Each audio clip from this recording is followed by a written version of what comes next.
আসসালামু আলাইকুম। অহংকারী ফেরাউন নিজেকে খোদা বলে দাবি করত। মহান আল্লাহ তাআলা তাকে ধ্বংস করে দিয়ে প্রমাণ করে দিয়েছেন সবচেয়ে বড় খোদা কে। প্রিয় দর্শক, ফেরাউন মিশরে এমন এক বাদশা ছিল যে নিজেকে খোদা মনে করত আর মানুষকে জোর জবরদস্তি করে নিজের পূজা করাতো এবং বনি ইসরায়েল সম্প্রদায়ের উপর জুলুম নির্যাতন করত।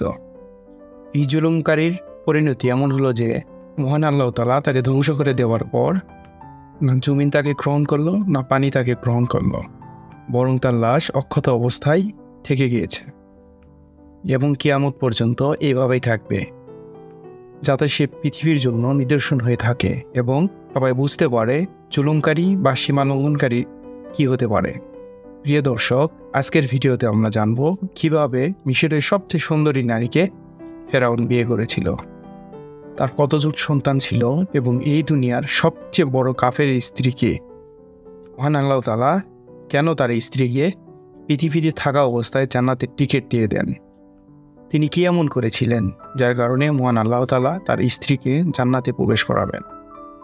ফেরাউন যখন বাদশা হয় তখন থেকেই তার জুলুম এবং অত্যাচার বাড়তে থাকে।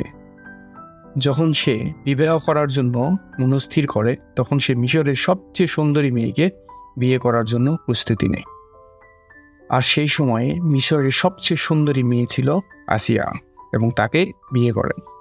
ফেরাউন বিয়ের প্রস্তাব পাঠায় রিয়াদ বিন ওলিদের কন্যাকে। রিয়াদ বিন ওলিদ ইউসুফ আলাইহিসসালামের উপর ঈমান এনেছিল এবং ইউসুফ আলাইহিসসালামের মাধ্যমে ইসলাম গ্রহণ করেন। যখন তাদের নিকট থেকে এই প্রস্তাব আসে, ফেরাউনের বিয়ের প্রস্তাব, এ ব্যাপারে তাদের কোনো মতামত ছিল না, কারণ ফেরাউন প্রথম থেকেই জুলুমকারী বাদশা এবং সেই সময় ফেরাউন ছিল মহাপ্রতাপশালী বাদশা। সে তার বাদশাহী প্রতাপকে কাজে লাগিয়ে আসিয়াকে বিয়ে করেন এবং হুমকি দেয় এই বিয়েতে সে যদি রাজি না হয় তাহলে আসিয়ার পিতাকে হত্যা করা হবে। কিন্তু বিয়ের পর মহান আল্লাহ তাআলা জুলুমকারী ফেরাউনের হাত থেকে আসিয়াকে রক্ষা করেন এবং ফেরাউন তার উপর কখনোই কিছু করতে পারত না।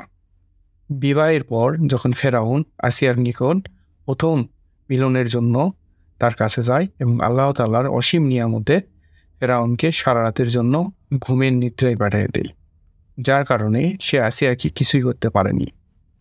এইভাবে মহান আল্লাহ তাআলা আসিয়াকে হেফাজত করেন।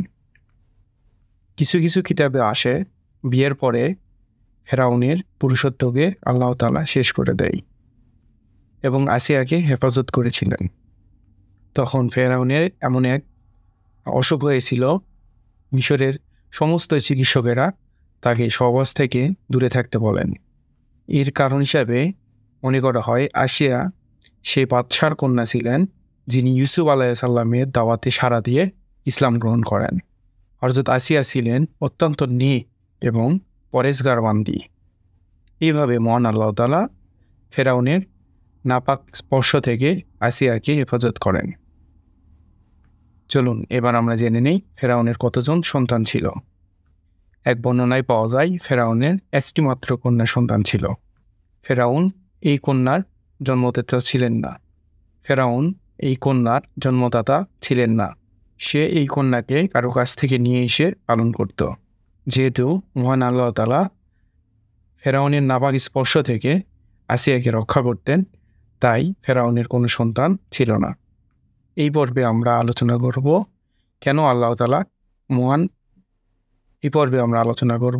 কেন আল্লাহ তাআলা আসিয়াকে জান্নাতের টিকিট ধরিয়ে দেন। সে কি এমন আমল করেছিল যে মহান আল্লাহ তাআলা তাকে একজন কাফেরের স্ত্রীকে জান্নাতে দেওয়ার পরিকল্পনা করে। একদা ফেরাউন স্বপ্নে দেখল বনি আদমের তার স্বপ্নে দেখতে পেল একটা আগুনের গোলা তার অঞ্চলের মধ্যে আসলো এবং পুরো এলাকাকে ধ্বংস করে দিচ্ছে। সে তখন স্বপ্ন ব্যাখ্যাকারী ব্যক্তিদেরকে একত্রিত করে এবং তার স্বপ্নের কথা জানায়। অবশেষে সবাই বলে যে একজন পৃথিবীতে আসতে চলেছে যে তোমার সাম্রাজ্যকে ধ্বংস করবে।